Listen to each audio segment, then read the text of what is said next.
Productions. It's shrapnel on this beat. Yeah. Straight up.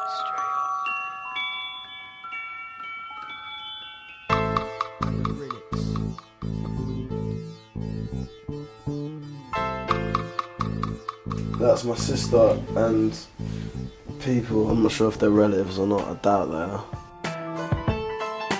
That's my dad and his two brothers. It's my mum. That's my dad, my sister, and me when we was little. Alright. It is good having sort of that British culture and also the South African culture. It's good for myself because it means that it's alright because it means I'm different, and it means that I can also relate to the not different. I live with my mum and my sister and my dad in his house in Gloucester.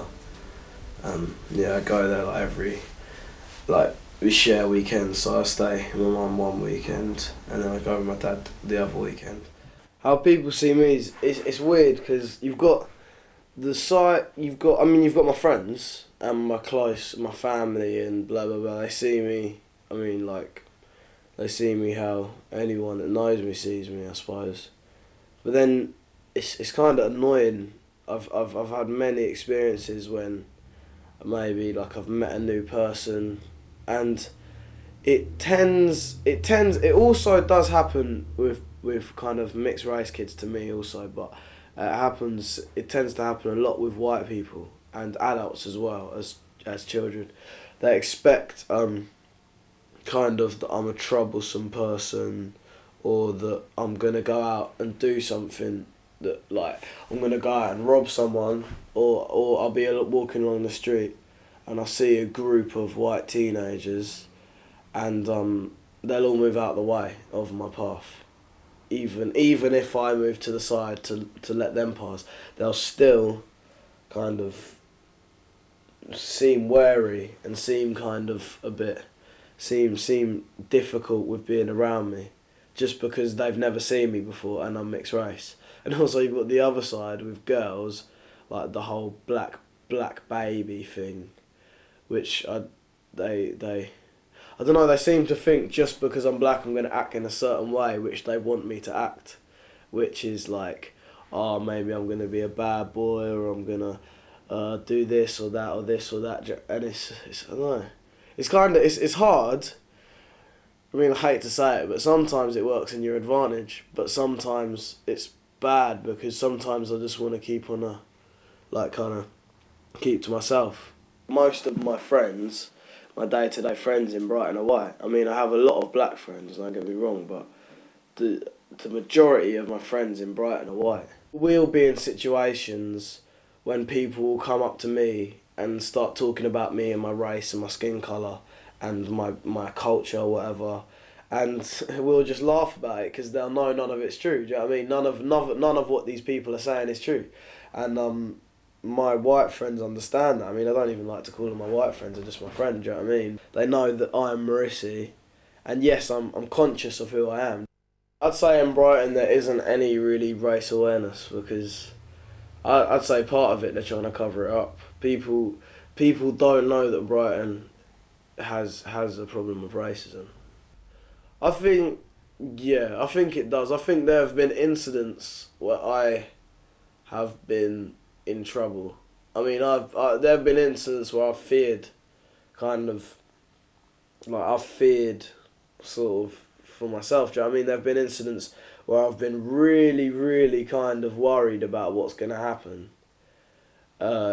In kind of race, I've been in incidents where people have been just throwing racist jokes about, but no one seems to really, no one really seems to kind of acknowledge it in Brighton. And I think Brighton should be clamped down at its racism. I mean, it's definitely clamped down at its homophobia, and Brighton isn't at all aware about about half of its racist problems at all. I'm involved in 2 organisations to help black minority ethnic Brightonians from around the area and from around Sussex to kind of to come together and just talk really. Mosaic is more for younger children. BMEYPP also, which is more of an older version, is to help black kids from Brighton kind of feel like feel like they belong in a group. It was kind of hard for me being the only mixed race kid. Everyone in my school was pretty much white except for the exceptions. You'd have me and my friends kind of being called Chocolate Bar Boy. Tiger.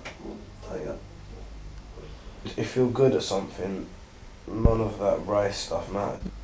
Like boxing, when I used to go, I suppose, didn't seem to matter race. And like if you've got like a good boxer, they'll say, oh, that black kid or whatever, but it wouldn't matter because they're a good sportsman. And like if you've got someone's got a skill at something, like if you've got, prime example I suppose, Eminem. He's a hard rapper. He's an amazing rapper, and doesn't matter that he's white because he was an amazing lyricist. I want to be a musician that writes his own stuff, performs on stage with his stuff, and like, I don't want to be like a session or anything, is what I'm trying to say. I'm going to college now,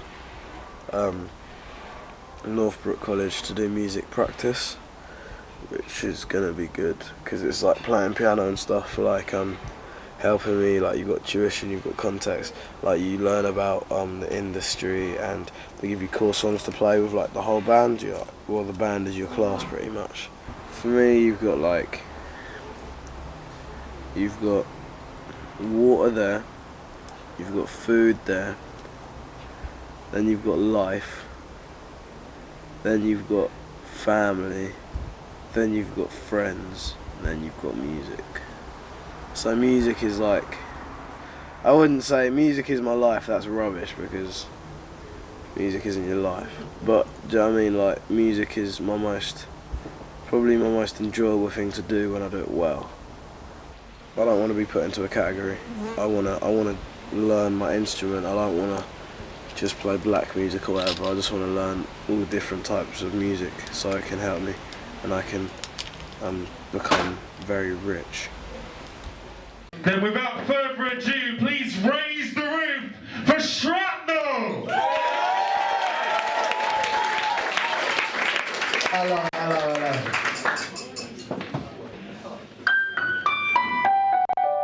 I'm only joking. I'm done.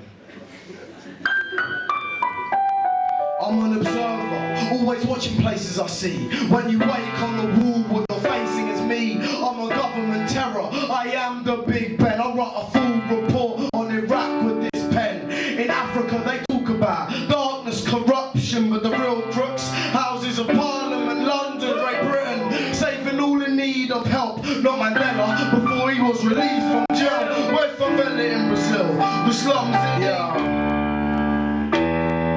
Yo,